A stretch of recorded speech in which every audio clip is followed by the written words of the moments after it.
Sterile millionaire sees a boy crying at his ex-wife's grave. The boy's answer makes him cry. My mom wrote this for you. Before we dive in, tell me where you're watching from. It always makes my day to read your comments. The wind whistled through the cemetery's iron gates as William Taylor pulled his cashmere coat tighter around his shoulders. At 45, the pharmaceutical tycoon cut an imposing figure, tall with steel-gray eyes that matched the tombstones surrounding him. The bouquet in his hand felt like an obligation, much like this annual visit to his ex-wife's grave. 5 years had passed since Melissa's death, but William felt nothing beyond mild irritation at having to reschedule a board meeting for this ritual. The path ahead was empty, except for a small figure hunched over a nearby grave. As William approached Melissa's resting place, he noticed it was a boy in a wheelchair, perhaps 8 or 9, his small shoulders shaking with silent sobs. William placed his flowers methodically against the headstone, mentally checking this task off his list. When he turned to leave, the boy had wheeled himself closer, negotiating the gravel path with obvious difficulty. Their eyes met, the boy's red-rimmed and puffy, William's cold and impatient. Are you Mr. William Taylor? The child's voice was surprisingly steady despite his tear-stained face. William nodded curtly, already reaching for his phone to check emails. I'm Ethan, the boy said, fumbling with something in his lap. Before my mom died last week, she made me promise to give you this.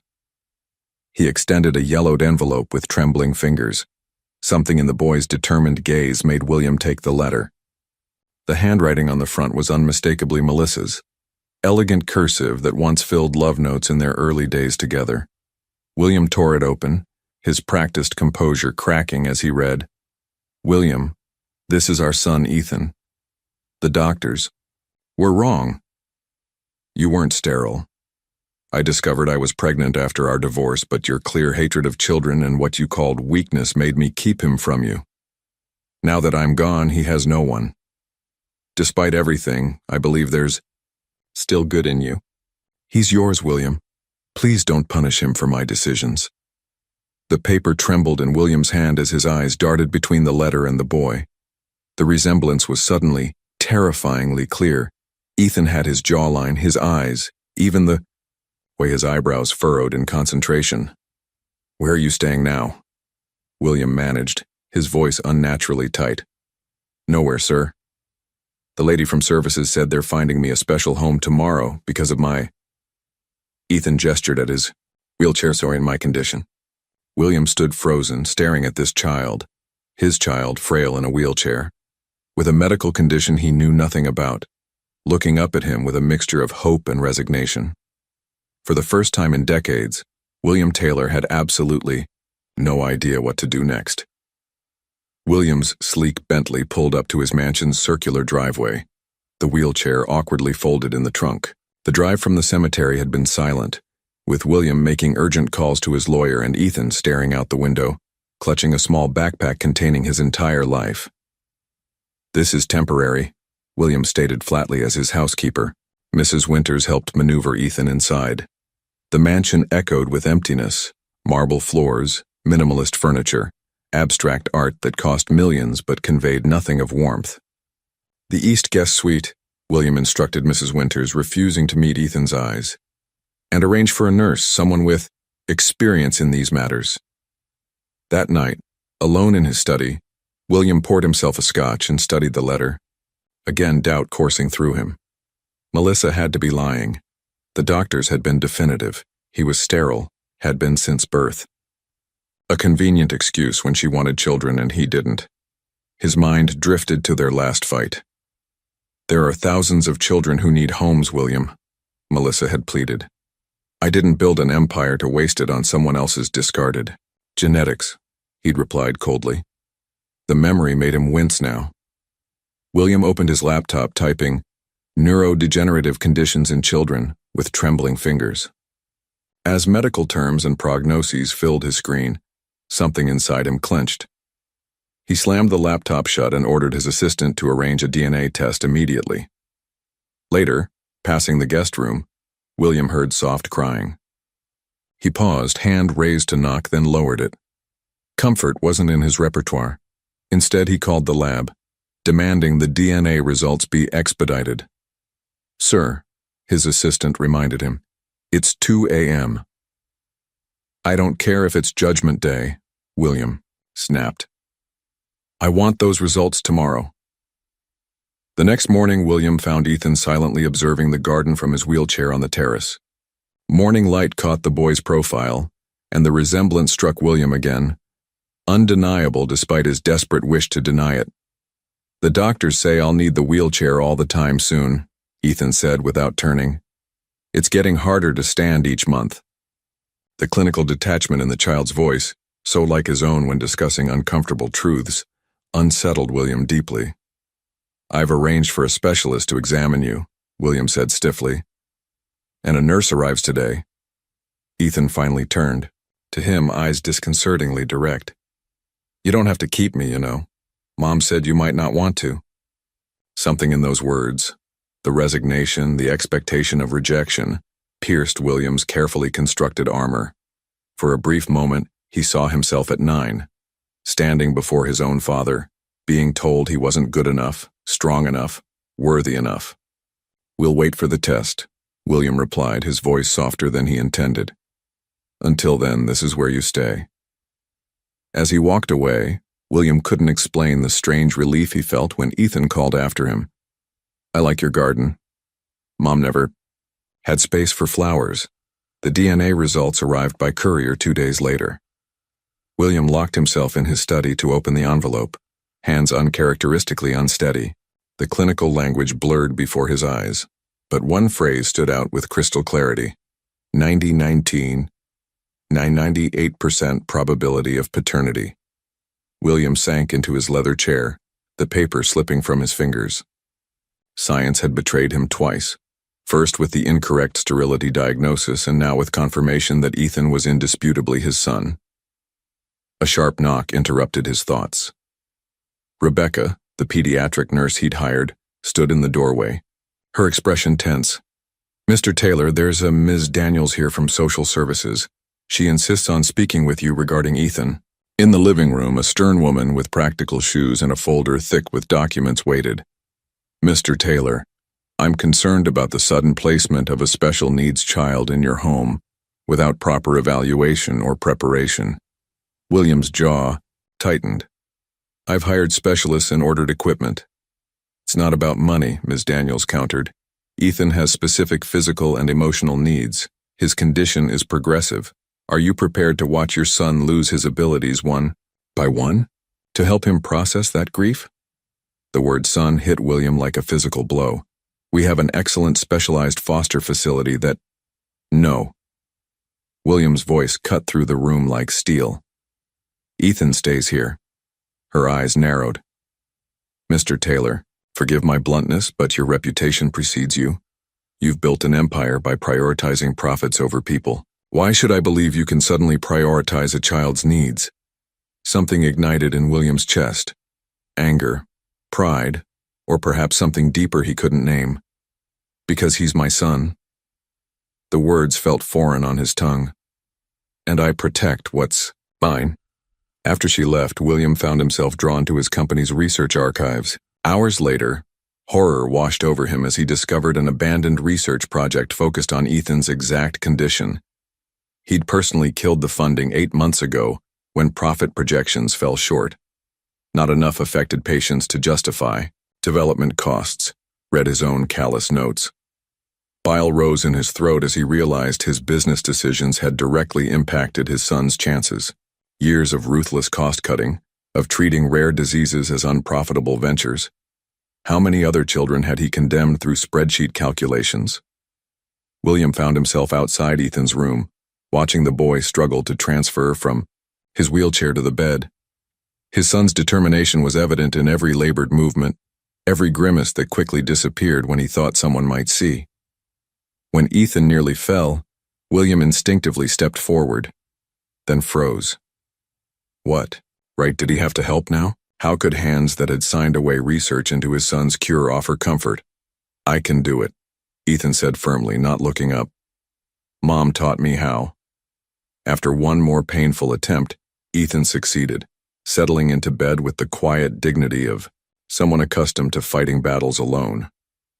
William retreated silently, returning to his study where he made a single phone call. "Restart Project Helios," he ordered his research director. "I don't care about the cost. Find me everything we know about pediatric neurodegenerative conditions. And Jenkins, this is now our top priority." Rebecca Harris adjusted her nurses' watch and arranged Ethan's medications with practiced efficiency. 3 days into her employment at the Taylor Mansion, she'd already formed her opinions about its master. William Taylor might be a pharmaceutical genius with billions to his name, but as a father, he was woefully inadequate. "Has your father asked about your physical therapy schedule?" Rebecca asked Ethan, helping him stretch his increasingly uncooperative legs. "He's very busy," Ethan answered diplomatically, his eyes darting to the doorway as if William might materialize. Rebecca's lips pressed into a thin line.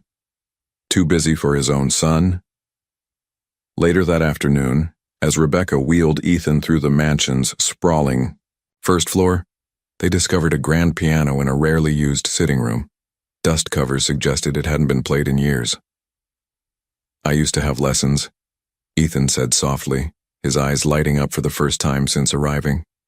"Before my hands started getting weaker." With determination that surprised Rebecca, Ethan maneuvered himself from the wheelchair onto the bench. His first attempts at playing were clumsy, his fingers not responding as they once had. But gradually, a simple melody emerged, halting, but recognizable. Neither noticed William standing in the shadows of the hallway, briefcase forgotten at his side. He watched Ethan struggle with fascination and discomfort.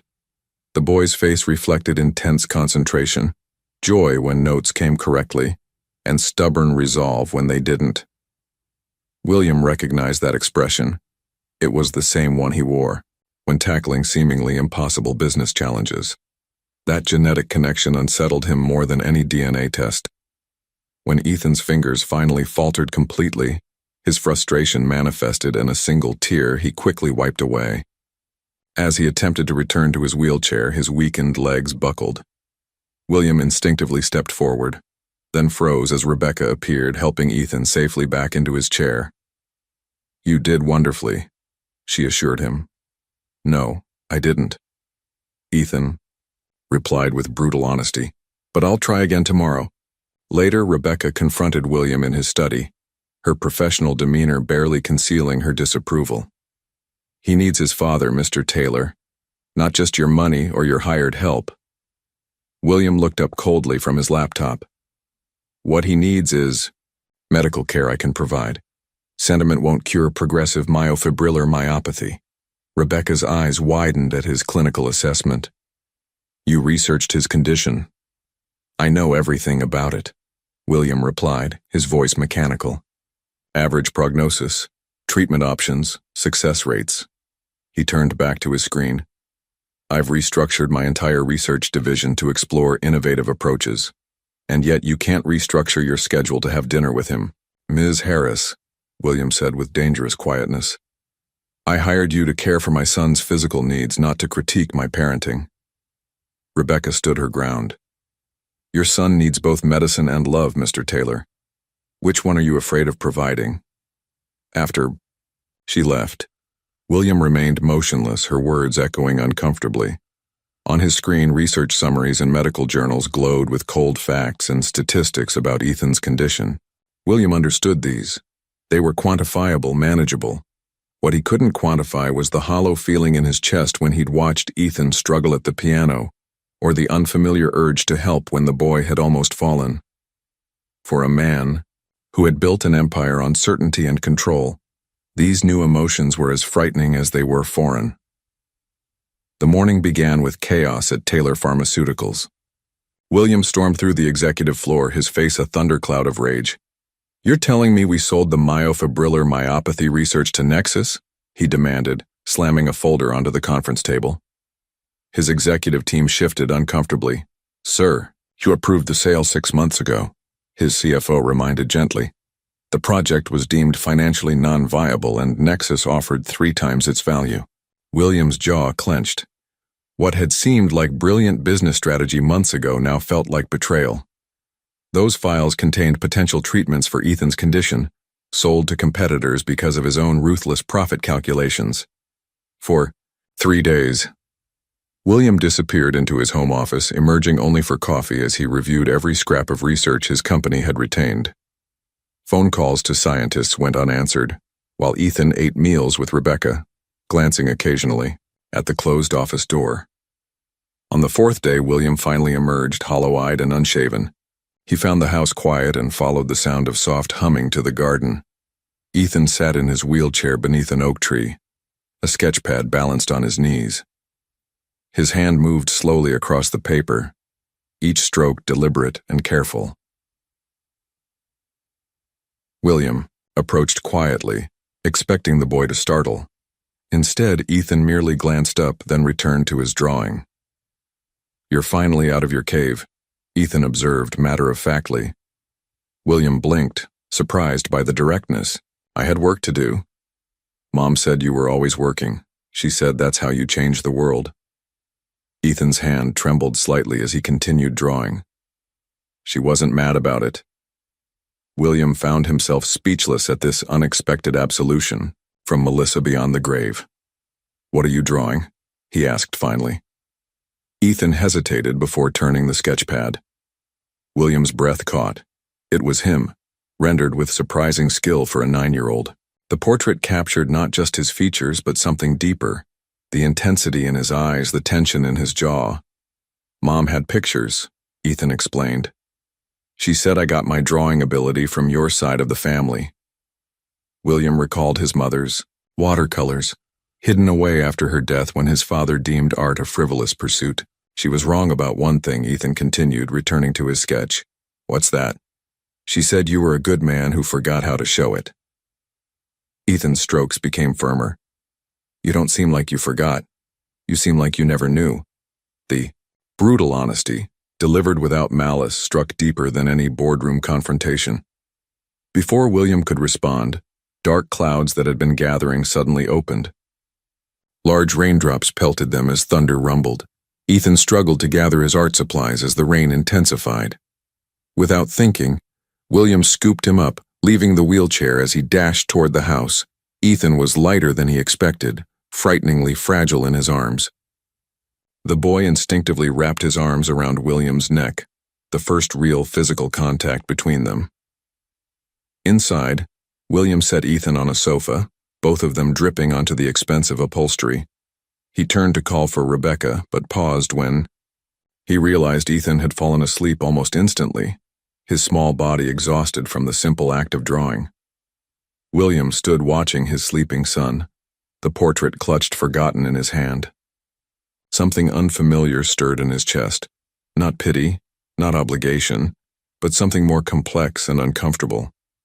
Later, while Ethan napped, William silently placed the drawing in his desk drawer, his fingers lingering on the image before closing it away. "We leave for Boston in 2 hours," William announced at breakfast, startling both Ethan and Rebecca. He hadn't joined them for a meal in days. "Boston?" Rebecca asked, automatically checking Ethan's medication schedule on her tablet. "Medical conference.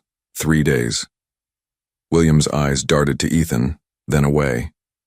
"I've arranged for a temporary nurse there. Ms. Harris, you'll have a paid vacation." Rebecca frowned. "Ethan's routine is delicate. A new caregiver." "I've already accepted the conference invitation," William interrupted. "The arrangement is final." After breakfast, Rebecca found William in his study. "With respect, sir, Ethan's not a piece of luggage you can check at a hotel while you attend meetings. This conference has a panel on experimental treatments for rare muscular disorders," William replied without looking up. "I need to speak with the researchers directly." Rebecca's expression softened slightly. "You're researching his condition?" "I'm exploring all options." William straightened papers on his desk. "The panel includes scientists who previously worked for my company, scientists whose projects I discontinued." Understanding dawned on Rebecca's face. "You're trying to recover the research you sold?" William finally met her gaze. "Whatever it takes." Hours later, they arrived at Boston's Grand Meridian Hotel. While a bellhop took their luggage, Ethan marveled at the ornate lobby, his eyes wide. "This is fancier than the hospitals I've stayed in." William managed a tight smile.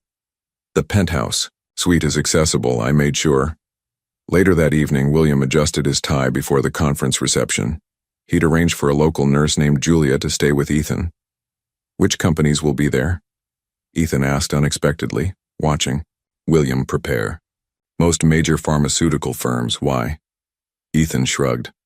"Mom used to read business news to me. She said you were famous for being the shark of Pharma Street." William stiffened. "That was a sensationalist nickname. She said you were the best at making money from medicine." Ethan's eyes held no judgment, just curiosity. "Is that why you're so rich?" The bluntness of the question caught William off guard. "It's complicated." "Not really," Ethan replied.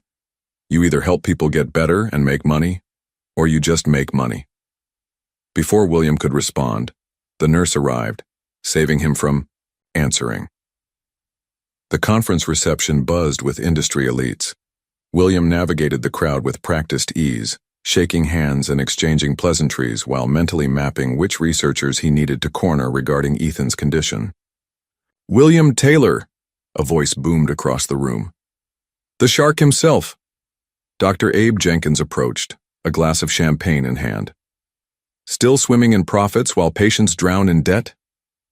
Surrounding conversations quieted as people watched the confrontation unfold. "Dr. Jenkins," William acknowledged coldly. "Still blaming business for your research failures?" Jenkins smiled without warmth. "I recently published a paper on pharmaceutical ethics. You should read it, if you can understand words that aren't preceded by dollar signs." Whispers rippled through the crowd. William maintained his composure, though his knuckles whitened around his glass. "Some of us build sustainable businesses that advance medicine," William replied evenly. "Others chase academic accolades while actual treatments languish in underfunded labs. Sustainable?" Jenkins laughed bitterly. "Is that what you call abandoning research into rare diseases because the affected population isn't profitable enough?" William opened his mouth to deliver a cutting retort when movement at the entrance caught his eye. Julia the nurse was wheeling Ethan into the reception hall, the boy's eyes scanning the crowd until they locked with William's. "I'm sorry, Mr. Taylor," Julia explained as they approached. "He was very insistent about seeing where you were speaking. Tomorrow." William felt exposed as conversations around them died. Everyone knew about his ruthless business practices. Now they were seeing the boy in the wheelchair watching him with undisguised curiosity. "Is this your son?" Jenkins asked, genuine surprise replacing hostility. Before William could answer, Ethan extended his hand to Jenkins. "I'm Ethan Taylor. Are you one of the doctors researching muscle diseases?" The simple question, asked with such innocent directness, transformed the atmosphere. Jenkins knelt to Ethan's level, his demeanor completely changed. "I am, young man. In fact, it's my life's work." William watched, speechless, as his greatest professional critic and his son began an animated conversation about experimental treatments. For the first time, William saw himself through Ethan's eyes and found himself wanting. The return to the mansion carried a strange tension. William had cut their Boston trip short after the conference reception, canceling his speaking engagement in favor of a hasty departure. Throughout the flight home, he'd buried himself in his tablet, occasionally glancing at Ethan with an unreadable expression. 2 days had passed since their return, with William once again retreating to his study. Ethan had asked about him only once, then seemed to accept the renewed absence with practiced resignation. Rebecca found Ethan at the base of the grand staircase on the third morning, his wheelchair parked to the side. Using the ornate banister for support, he was attempting to pull himself up to the first step. "Ethan," she rushed forward. "What are you doing?" "Going upstairs," he answered, his face flushed with effort. "Like normal people." "There's an elevator." "I don't want to use the elevator." Ethan's voice cracked with frustration. "I want to use the stairs like I used to, before everything started breaking." Rebecca moved to help him, but Ethan shook his head fiercely. "I can do it myself." From his study doorway, William watched silently, caught between intervention and respect for his son's determination. The sight was painfully familiar. Himself, at 9, struggling with algebra while his father observed coldly, refusing to offer help because tailor men overcome obstacles themselves. Ethan managed to pull himself onto the first step, triumph flashing across his face before fading into concentration as he faced the next one. His arms trembled with the effort. William stepped forward just as Ethan's grip faltered. Before either adult could reach him, the boy tumbled backward, a cry of pain escaping as he hit the marble floor. Rebecca immediately knelt beside him, professional assessment overtaking panic. "Where does it hurt, Ethan?" "My wrist," he gasped, cradling his left arm. William stood frozen, useless, as Rebecca gently examined the injury. "We need an X-ray," she decided, looking up at William. "It might be broken." The hospital waiting room was painted in cheerful colors that failed to mask the institutional atmosphere. William paced while Rebecca filled out paperwork, Ethan watching them both silently from his wheelchair, his wrist in a temporary splint. "Why do they even make stairs?" Ethan finally muttered, breaking the tense silence. William stopped pacing. "What? If you build things everyone can't use, you're really saying some people don't matter?" Ethan continued, his young face serious. "That's what you do at your company, isn't it? Decide who matters?" The directness of the question stunned William. Before he could formulate a response, a doctor called Ethan's name. Hours later, Ethan slept in his hospital bed, his fractured wrist set in a blue cast. William stood at the window, city lights blurring as exhaustion and unexpected emotion overtook him. "He'll be fine," Rebecca said softly, entering with coffee. The break was clean. "This time," William replied, his voice rough. "What about next time? Or when he can't walk at all? Or when his heart muscle weakens?" Rebecca studied him carefully. "You've been researching his condition thoroughly. I know exactly what's coming." William's hands tightened around the coffee cup. "I've looked at every study, every case history. I know what he'll lose, when he'll lose it, how it will end. And knowing this, what will you do?" William turned from the window, his face haggard with an emotion Rebecca couldn't quite name. "I don't know how to be what he needs," he admitted. "Just be his father," Rebecca answered simply. "The rest will follow." The mansion buzzed with activity. Construction workers moved efficiently through the hallways, installing sleek ramps over steps, widening doorways, and mounting support rails in strategic locations. In the main foyer, an elevator technician made final adjustments to a newly installed lift. From his temporary office in the sunroom, William supervised the chaos with uncharacteristic patience. Architectural plans covered his makeshift desk, each page marked with careful annotations in his precise handwriting. "The contractor says the pool modifications will be finished next week," Rebecca reported, entering with Ethan's medication schedule. "The therapy room equipment arrives tomorrow." William nodded, studying a blueprint for accessible bathroom fixtures. "And the voice-activated system?" "Being installed Thursday." Rebecca paused, observing William with newfound respect. "You've thought of everything." "Hardly," William replied, his attention shifting to Ethan in the garden visible through the windows. The boy was attempting to navigate the newly installed stone paths in his wheelchair, his casted wrist making the task more challenging. "I should have done this weeks ago."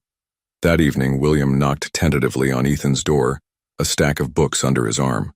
The renovations had progressed to Ethan's suite, transforming it with subtle adaptations that acknowledged his condition without emphasizing limitation. "Time for bed," William announced awkwardly, hovering in the doorway. Ethan looked up in surprise from his tablet. "You don't have to. Rebecca usually helps me. I've given her the evening off." William approached, placing the books on the nightstand. "I thought perhaps I could read to you tonight." The suggestion hung in the air, both recognizing it as the overture it was. "Mom used to read to me every night," Ethan said quietly, "before she got too sick." William nodded, unsure how to respond to the mention of Melissa. He picked up the top book, a collection of science articles for young readers. This seemed appropriate. A small smile tugged at Ethan's lips. Mom got me mystery novels. Said I needed imagination, not just facts.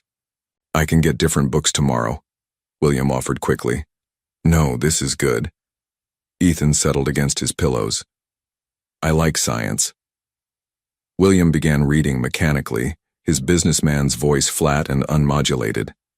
As minutes passed, however, the content drew him in, an article about space exploration written with surprising elegance. His tone softened, finding natural rhythms in the prose. When he finished the first article, William looked up to find Ethan watching him intently.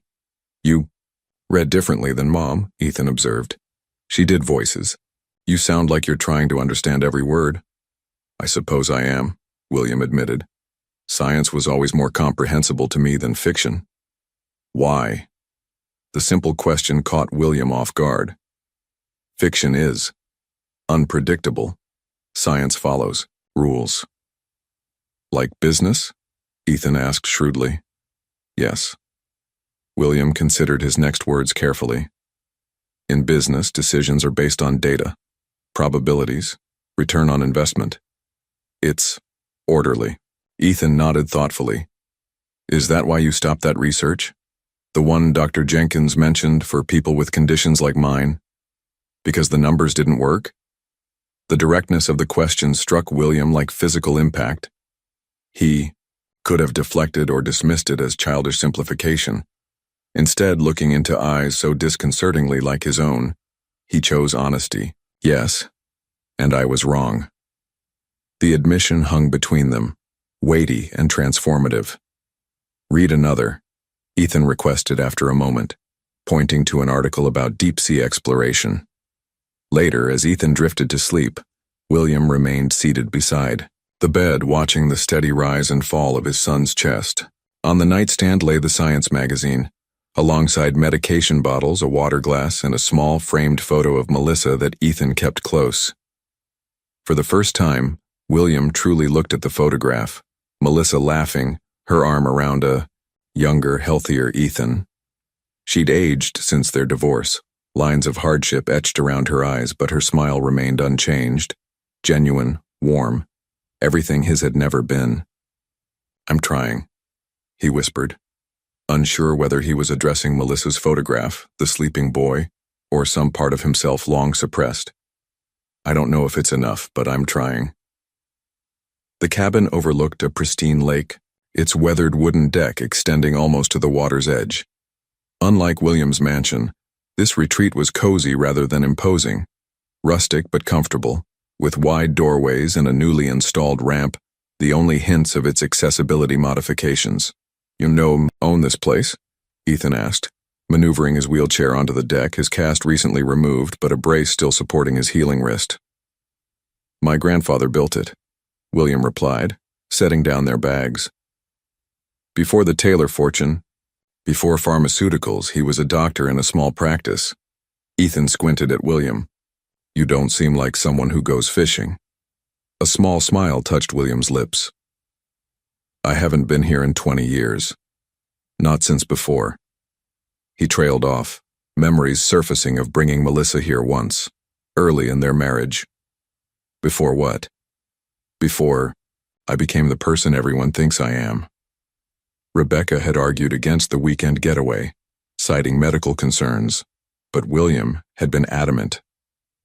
His doctors agree a change of environment would be beneficial, he'd insisted, and I've arranged for emergency services if needed. What he hadn't mentioned was his bone-deep need to escape the mansion's oppressive grandeur, to find neutral ground where he and Ethan might finally connect. That evening, they sat on the deck with simple fishing rods, lines cast into the still water. William demonstrated how to bait the hook, his hands moving with unexpected familiarity. My grandfather taught me when I was younger than you, he explained. Said a man should know how to feed himself independent of fortune. Did your dad fish too? Ethan asked, concentrating on holding his rod steady with weakened hands. William's expression darkened. My father believed in boardrooms, not bait shops. He considered this place an embarrassment. Is that why you stopped coming? The directness of the question no longer startled William. He'd come to expect Ethan's uncanny ability to target emotional pressure points. Partly, he admitted. My father wanted a certain kind of son, someone cold, calculated, ruthless in business. Eventually, I became exactly that. Mom never said you were cold, Ethan said quietly, watching his bobber. Even when she was angriest, she said you weren't always that way, that something must have happened. William stared across the lake, evening light gilding the water. Your mother saw things in me I'd forgotten existed. They fell silent as Ethan's line suddenly went taut. William guided him through, reeling in a respectable bass, Ethan's face lighting with triumph despite his trembling arms. Later, after a simple dinner, Ethan sat wrapped in a blanket on the sofa, fighting sleep. Will you tell me about when you met Mom? The request surprised William, but he found himself speaking of a younger, idealistic Melissa who'd challenged his emerging corporate mentality, who'd believed medicine should heal more than bank accounts. She never stopped believing that, Ethan murmured sleepily, even when she got sick and the insurance wouldn't cover her treatments. William's breath caught. What? But Ethan had drifted off, leaving William with questions that gnawed at him throughout the night. At dawn, William found Ethan already awake, watching sunrise paint the lake in amber and gold. They sat in comfortable silence until Ethan suddenly clutched his arm, face contorted in pain. Muscle spasm, he gasped. It'll pass. William froze, unprepared for this manifestation of the disease that lurked beneath their weekend idyll. When Ethan's emergency medication wasn't immediately effective, true fear gripped William for the first time since becoming a father. As he held his son through the painful episode, William faced a truth he'd been avoiding. He wasn't just fighting for better treatments or adaptations. He was racing against time itself. The Taylor Pharmaceuticals boardroom fell silent as William concluded his presentation. 20 executive faces stared back at him with expressions ranging from shock to outright hostility. Let me understand this correctly. Gerald Hoffman, the CFO, finally spoke. You want to allocate 40% of our R&D budget to rare diseases? The same diseases we've consistently deemed financially non-viable? William stood at the head of the table, his posture rigid but confident. Not just rare diseases, Gerald. A specific division focused on pediatric neuromuscular conditions. With all due respect, William, Patricia Chen, head of investor relations, interjected. This proposal would cut projected profits by nearly 30% in the next fiscal year. Our shareholders invested in a company that innovates. William interrupted. That's precisely what I'm proposing. Innovation that generates return, Gerald countered. This is philanthropy masquerading as business strategy. William's eyes narrowed. Is it philanthropy to recognize untapped markets? To position ourselves ahead of competitors in emerging treatment fields? To build goodwill that translates to brand loyalty? The corporate doublespeak felt hollow even as he said it. But William knew their language. He'd invented much of it himself over the years. Your sudden interest in these conditions wouldn't have anything to do with the boy, would it? Gerald asked quietly. The room tensed. Everyone had heard rumors about William's newly discovered son with a progressive medical condition. My personal life is irrelevant to this discussion, William replied coldly, though his pulse quickened. The proposal stands on its business merits. The board will need to vote, Patricia reminded him. And frankly, William, you may not like the outcome. Back at the mansion that evening, William found Ethan in his newly renovated room, surrounded by advanced assistive technology, voice-activated systems, specialized computer interfaces, and mobility aids all discreetly integrated into the space. How was your meeting? Ethan asked, looking up from a physics textbook. William hesitated. Challenging. They don't want to help kids like me, do they? The perceptiveness still caught William off guard. It's complicated. No, it isn't, Ethan replied simply. They think we're not worth the money. William sat on the edge of Ethan's bed, suddenly exhausted. I used to think that way too. What changed?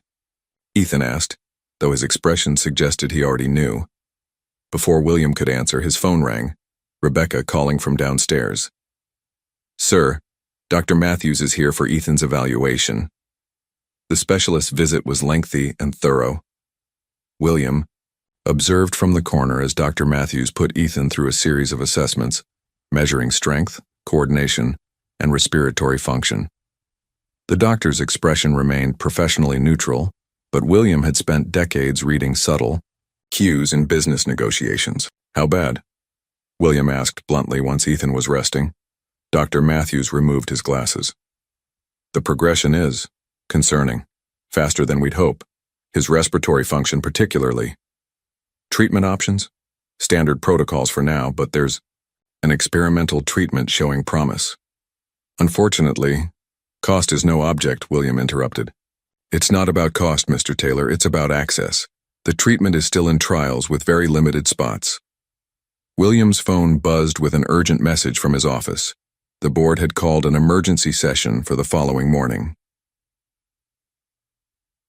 That night, William stood in the doorway of Ethan's room watching his son sleep. The boy's breathing seemed more labored than before, or perhaps William was simply more attuned to it now. His phone buzzed again with a message from Gerald. "Reconsider your position before tomorrow. The votes are counting against you." William turned off his phone, his decision already made. The hospital corridor seemed endless as William paced outside Ethan's treatment room. 3 days had passed since the emergency board meeting where he'd made his stand. "Mr. Taylor?" A nurse appeared. "He's asking for you." William entered to find Ethan connected to monitoring equipment, his thin frame diminished further against the white hospital sheets. The latest episode had been the worst yet. Respiratory distress that turned his lips blue before the emergency team stabilized him. "You're supposed to be in your board meeting," Ethan said weakly. William shook his head, taking the chair beside the bed. "Some things are more important. Did they fire you?" The directness of the question brought an unexpected smile to William's face. "Not exactly." He adjusted Ethan's blanket. "I still own controlling interest in the company. They can't fire me, but they voted to suspend several of my initiatives." What William didn't share was the ruthlessness of the confrontation, how the board had presented him with an ultimatum: abandon the rare disease initiative or face a coordinated shareholder revolt. How he'd looked Gerald Hoffman in the eye and replied simply, "Do your worst." Dr. Matthews entered carrying a tablet with test results. "Mr. Taylor, we should discuss Ethan's options." As the doctor detailed the experimental treatment protocol, AI, gene therapy showing promising results in similar cases, William noticed Ethan's intense focus. "How many children are in this trial?" Ethan asked suddenly. Dr. Matthews hesitated. "Currently 12 worldwide. It's extremely limited." "But there are thousands with my condition," Ethan persisted. "Unfortunately, yes." William recognized the expression settling over his son's face, the same calculating assessment he himself made before difficult business decisions. "I don't want it," Ethan announced. "Ethan," William began. "It's not fair," Ethan continued, firmly. "You could probably get me in because you're rich and influential, but what about everyone else?" The ensuing silence held a weight William had never experienced in any boardroom confrontation. "We'll discuss this later," William finally said. "You need to rest." That night, William sat alone in the hospital waiting room. Tie loosened, suit rumpled. Rebecca brought him coffee, her expression sympathetic. "He's sleeping now," she reported. "His oxygen levels are better." William nodded absently, his mind racing through scenarios, contingencies, possibilities. He refused the trial spot. William said finally, "A 9-year-old with more ethical clarity than most of my board." Rebecca sat beside him. "He's his father's son in determination, and perhaps his mother's in heart." The comment struck William deeply. Melissa would have been proud of him today. I'm not sure she would say the same about me. "I think she might surprise you," Rebecca replied gently. William stared at his reflection in the window. The successful businessman who'd prioritized profit margins over human lives for decades. The man who'd abandoned research that might have helped his own son years earlier. A text message interrupted his thoughts. His lead research scientist. Breakthrough in the myofibrillar protocol. Need funding approval immediately to proceed. William's fingers hovered over the phone. His personal fortune remained vast even if company resources were now restricted. He could fund the research privately, perhaps secure a treatment for Ethan, but Ethan's words echoed. What about everyone else? By morning, William had his answer. He entered Ethan's room with renewed purpose. I have a proposition, he told his son. You accept the trial spot, and I use every resource I have to expand the trial to include 50 more children. Ethan studied him suspiciously. Can you do that? Watch me, William replied with the confidence that had built his empire. The cemetery looked different in the morning light. 1 year ago, William had visited out of cold obligation. Today he stood by Melissa's grave with Ethan beside him, both carrying wildflowers gathered from the lake cabin's meadow. She loved these, Ethan said, carefully arranging his bouquet against the headstone. His movements were more measured now, the experimental treatments bringing subtle stability to his condition, but not the miraculous recovery William had secretly hoped for.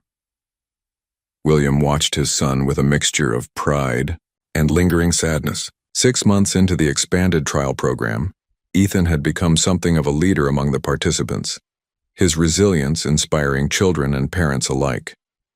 The medical community had taken note of the unusual trial expansion, funded primarily through William's personal fortune after his corporate board had limited company involvement. I brought something, William said, removing an envelope from his jacket. Unlike Melissa's yellowed letter that had changed his life a year ago, this one was crisp and new, sealed with deliberate care. What is it? Ethan asked. A letter to your mother? William placed it beside the flowers. The gesture felt simultaneously foolish and necessary. Ethan nodded with unexpected understanding. I talk to her sometimes too, even though she can't hear me. Perhaps she can, William replied, surprising himself with the sentiment. They sat together on a bench facing the grave, the spring sunshine warming their shoulders. William had never imagined finding peace in a cemetery, yet here it was, a quiet moment shared with his son, contemplating the woman who had connected their lives in ways neither could have anticipated. Do you remember when she got sick? William asked carefully, a question that had lingered since their cabin conversation. Ethan nodded. It happened fast. She was tired all the time. Then the doctors found something in her lungs. His clinical description reminded William so much of himself that it was startling. She couldn't afford the specialist, so her regular doctor did what he could. William's chest tightened. She never asked me for help. She said you had your own life now, that you wouldn't want to be bothered. Ethan's voice held no accusation, just a child's recounting of facts as presented to him. She was wrong, William said quietly. I would have helped. Would you? Ethan looked at him directly. The person you were then, would he have helped? The question hung between them, honest and unflinching. I don't know, William finally admitted. And that's something I'll have to live with. They remained in contemplative silence until Ethan spoke again. The night before she died, Mom made me promise to find you. Not just because I needed somewhere to go, but because she still believed in you. Ethan's fingers traced patterns on his wheelchair armrest. She said you were meant for more than making money, that you could change the world if you remembered why you started making medicine in the first place. William's throat constricted with unexpected emotion. In her final moments, Melissa had seen something in him that he'd long forgotten existed. The idealistic young researcher who'd once dreamed of curing diseases, not just profiting from them. I'm trying to remember, William said softly. As they prepared to leave, Ethan looked back at the grave. Do you think she'd be proud of us? Of how we are now? William considered the changes of the past year, not just in his business priorities or his home adaptations, but in himself. The walls he'd built over decades hadn't fully disappeared, but they had cracked enough to let something vital through. Yes, he answered with certainty. I think she would. The headline splashed across. Financial news websites worldwide. Pharmaceutical titan William Taylor divests majority stake in Taylor Pharmaceuticals. In the Taylor Mansion's newly renovated study, now accessible with wider doorways and a desk that accommodated Ethan's wheelchair, William closed his laptop as his son wheeled in. "You really did it," Ethan said, holding a tablet displaying the same headline. "You sold your company." "Not exactly," William corrected. "I've retained a minority interest and advisory position. But yes, I've liquidated most of my shares." The corporate battle had been brutal. After William's continued insistence on prioritizing rare disease research, the board had staged what amounted to a coup, threatening to oust him completely. Rather than fight, William had made a strategic retreat, selling his controlling interest for a figure that made financial analysts gasp. "Ms. Chen from your board was on TV," Ethan continued. "She called your decision inexplicable and contrary to shareholder interests." A small smile touched William's lips. Patricia always did have a way with words. "Are you sad about it? Losing your company?" William considered the question with genuine reflection. The empire he'd spent 20 years building had defined him completely until a year ago. Now it felt like shedding a skin that had grown too tight. "No," he answered truthfully. "I'm ready for what comes next." What came next was already taking shape in the building downtown that William had purchased outright. The Taylor Foundation for Rare Disease Research was no longer just a concept on paper, but a physical reality, with laboratories being equipped and scientists being recruited. "Dr. Jenkins called," William told Ethan. "He's accepted the research director position." Ethan's eyebrows rose. "The guy who called you a shark?" "The very same." William's expression turned serious. "He's brilliant, ethical, and doesn't fear telling me when I'm wrong. Exactly what the foundation needs." As spring turned to summer, the foundation took shape. With remarkable speed. William's business acumen, freed from profit constraints, proved equally effective at advancing medical research. The expanded trial that had started with Ethan now included over 100 children worldwide. One morning, a feature article appeared in a major science publication, highlighting the Foundation's unconventional approach. The journalist had coined a new nickname for William, the pharmaceutical reformer. "Better than shark," Rebecca commented, showing William the article over breakfast. William shook his head. "I'm not interested in reputation rehabilitation." "No," Rebecca agreed. "But it matters to those watching, especially him." She nodded toward Ethan, who was engrossed in a video call with another trial participant from across the country. That afternoon, as William prepared for a foundation meeting, he found Ethan waiting in the foyer. "Can I come with you today?" he asked. "I want to see it." At the foundation headquarters, William watched with quiet pride as Ethan explored the laboratories, asking astute questions that impressed even veteran researchers. The boy who had entered his life a year ago, frightened and alone, now moved through the scientific space with purpose and growing confidence. "Is this what you wanted when you started Taylor Pharmaceuticals?" Ethan asked later, as they overlooked the research floor from William's new office. "It's what I should have wanted," William admitted. "Somewhere along the way I forgot the purpose behind the profit." As they prepared to leave, a researcher approached with preliminary results from a new protocol. William began to review the data, then paused, handing the tablet to Ethan. "What do you think?" he asked. "You understand this condition better than anyone." 1 year had passed since the Foundation's launch. What had begun as William's personal mission had evolved into a respected research institution, attracting top scientific minds worldwide. The expanded treatment trial now included over 200 children across 5 continents, with promising stability results in many cases, including Ethan's. Today marked Ethan's 10th birthday. The mansion, once cold and sterile, had transformed into a home filled with evidence of a child's presence, scientific posters adorning walls, adaptive technology seamlessly integrated, and a grand piano in the main room where Ethan practiced daily despite his condition. Everything, Ready for this afternoon? William asked Rebecca as they prepared breakfast. Dr. Jenkins confirmed the lab tours arranged, she replied, and all the kids from Ethan's support group are coming to the party after. William nodded, still marveling at how completely his life had changed. The man who once refused dinner, invitations from world leaders now eagerly anticipated a children's birthday party. When Ethan entered the kitchen, William presented him with a small wrapped box. "Happy birthday, son." Inside was a badge with Ethan's name and the foundation logo. "Official junior researcher," Ethan read aloud, his face lighting up. "Not just for show," William explained. "Dr. Jenkins says your observations about the treatment effects have been invaluable. He wants you to start documenting them formally." Later that morning, they arrived at the foundation headquarters, where once William had moved through corporate spaces demanding deference, he now walked beside Ethan, matching his pace to his son's. The laboratory had been prepared for visitors with ongoing experiments safely secured but visible. Dr. Jenkins greeted them warmly, the former adversary now a trusted ally in their shared mission. "The birthday boy arrives," he announced, leading them through security doors to the main research floor. As planned, the entire research team awaited, along with several children from the treatment program who lived nearby.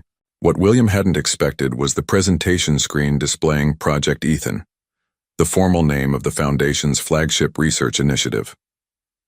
"We've made a breakthrough," Dr. Jenkins announced. "The modified protein therapy is showing remarkable results in preventing further degradation of muscle tissue." As Dr. Jenkins explained the technical details, William watched Ethan absorbing every word, asking questions that reflected a sophisticated understanding of his own condition. Pride swelled in his chest, not the cold satisfaction of corporate conquest, but something warmer and more profound. During the tour, William noticed Ethan gravitating repeatedly toward one researcher, Dr. Sarah Chen, a brilliant neurologist, who had joined the Foundation 6 months earlier after leaving a prestigious position at Johns Hopkins. "Dr. Chen has been helping me understand how the treatment works," Ethan explained when William inquired later. "She explains things without talking down to me." At the birthday party afterward, William observed Dr. Chen's natural rapport with not just Ethan but all the children. She moved between wheelchairs and mobility aids with ease, her genuine interest in their experiences evident. "Your son is remarkable," she told William quietly as the children enjoyed cake. "His insights have actually influenced our research direction." "He gets his intelligence from his mother," William replied. Dr. Chen studied him thoughtfully. "And his determination to change the world from his father, I think." That evening, as Ethan showed his new science books to the last lingering guests, William stood back, taking in the scene. His son, surrounded by friends, animated despite his physical limitations, finding joy in discovery and connection. For the first time, William allowed himself to feel something he'd carefully guarded against. Hope. Not just for Ethan's medical prognosis, but for the life they were building together, one that had meaning beyond balance sheets and market shares. 2 years had passed since that fateful day at the cemetery, when a boy in a wheelchair had handed William a letter that changed everything. The Foundation headquarters buzzed with anticipation as researchers, patients, and families gathered for a momentous announcement. In the main laboratory, modified to accommodate the many wheelchairs present, Dr. Jenkins stood next to Dr. Chen, both beaming with barely contained excitement. William waited in the back with Ethan, watching as people filled every available space. "Nervous?" William asked, noticing Ethan's hands fidgeting on his wheelchair armrests. "A little," Ethan admitted. At 11, he'd grown taller, his features maturing to show even more resemblance to William, though his smile remained entirely Melissa's. Dr. Jenkins stepped forward to address the crowd. 2 years ago, when William Taylor approached me about heading this foundation, I thought it was a publicity stunt." Appreciative laughter rippled through the room. "I couldn't have been more wrong. Today we announced that the modified protein therapy combined with Dr. Chen's revolutionary gene treatment approach has shown unprecedented success in clinical trials." A murmur swept through the audience as Dr. Chen took over, explaining in accessible terms how the treatment not only halted progression of the disease but, in some cases, allowed for regeneration of damaged tissue. And now, she concluded, I'd like to invite Ethan Taylor to demonstrate. All eyes turned to the back of the room where Ethan sat in his wheelchair. William knelt beside him, voice low. Remember, whatever happens, I'm proud of you. Ethan nodded, determination setting his jaw. With William standing close but not helping, Ethan pushed himself to his feet. A collective breath was held as he stood, trembling slightly but upright. Then, with deliberate concentration, he took one step forward, then another. The room erupted in applause as Ethan walked slowly but steadily across the laboratory floor. When he reached Dr. Chen, tears streamed freely down her face as she embraced him. William remained in the back, his own vision blurred with emotion. Later that evening, in the mansion's garden that now boasted wide paths and accessible seating, areas William, Ethan, and Dr. Chen, Sarah as they now called her, planted a young oak tree. Mom would have loved this, Ethan said, patting soil around the sapling's base. His movements were still careful, the treatment not a miracle cure, but a remarkable beginning. She would, William agreed, thinking of the letter he'd left at Melissa's. Grave a year before, his confession, his gratitude, his promise to be the father she'd believed he could be. Sarah stepped back to admire their work. Over the past year, she had become a fixture in their lives, her brilliance matched by her compassion, her presence bringing warmth to spaces that had once been cold. It will take years to grow, Ethan observed, looking up at the slender tree. Dear, best things do, William replied, placing a hand on his son's shoulder, a gesture that once felt foreign but now came naturally. As the evening light faded, William watched Ethan walk slowly but confidently toward the house, Sarah beside him, discussing his latest science project. The boy who had entered his life broken and afraid now moved forward with purpose and hope. William remained by the sapling a moment longer, reflecting on the extraordinary journey from ruthless pharmaceutical titan to father, from profit seeker to healer. The true miracle wasn't just in the medical breakthrough or in Ethan's steps, it was in his own transformation, in learning that real wealth couldn't be measured in market shares or stock prices. You were right, Melissa, he whispered, to the twilight air. He saved me first,